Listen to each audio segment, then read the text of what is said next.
আপনারা কি জানেন বাংলাদেশের রাজনীতিতে 2008 সালের 11ই জানুয়ারিকে কেন 1/11 বলা হয়? কারণ আমেরিকার 9/11 যেমন তাদের দেশের নিরাপত্তা আর রাজনীতিতে বড় পরিবর্তন এনেছিল, ঠিক তেমনি বাংলাদেশের 1/11ও আমাদের রাজনীতির পুরনো জট খুলে এক নতুন ও স্বচ্ছ ধারার সূচনার প্রচেষ্টা করেছিল।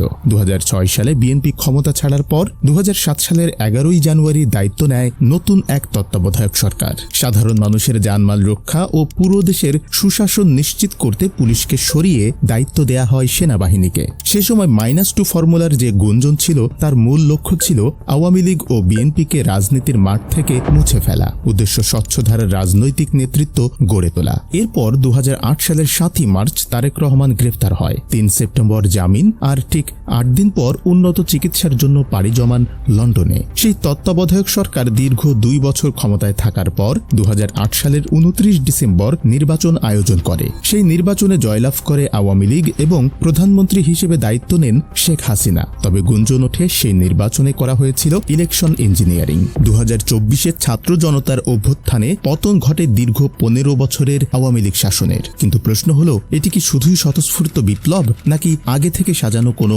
সুনিপুণ মাস্টার প্ল্যান? এরপর 2024 সালের 8ই আগস্ট অন্তর্বর্তীকালীন সরকারের হাতে ক্ষমতা হস্তান্তর করা হয়। ঠিক তখনই আবারও দেশের পরিস্থিতি নিয়ন্ত্রণে পুলিশের বদলে মাঠে নামানো হয় সেনাবাহিনীকে। এই অন্তর্বর্তীকালীন সরকার ক্ষমতায় থাকে প্রায় 1.5 বছর, আর দীর্ঘ 17 বছরের নির্বাসনের জীবন কাটিয়ে ঠিক নির্বাচনের আগেই দেশে ফেরেন তারেক রহমান। এরপর 2026 সালের 12ই ফেব্রুয়ারি অনুষ্ঠিত হয় জাতীয় নির্বাচন, যেখানে জয়লাভ করে বিএনপি এবং প্রধানমন্ত্রী হন তারেক রহমান। মজার ব্যাপার হলো, এবারও গুঞ্জন শোনা যায় ইলেকশন ইঞ্জিনিয়ারিং নিয়ে। ইতিহাসের এই হুবহু মিল কি শুধুই কাকতালীয়? তাহলে এখন আপনার কি মনে হয় 2008-এর সেই আলোচিত 1/11 আর 2026-এর বর্তমান এই রাজনৈতিক পরিস্থিতি, এই দুয়ের চিত্রনাট্য কি তবে একই সুতোয় গাঁথা?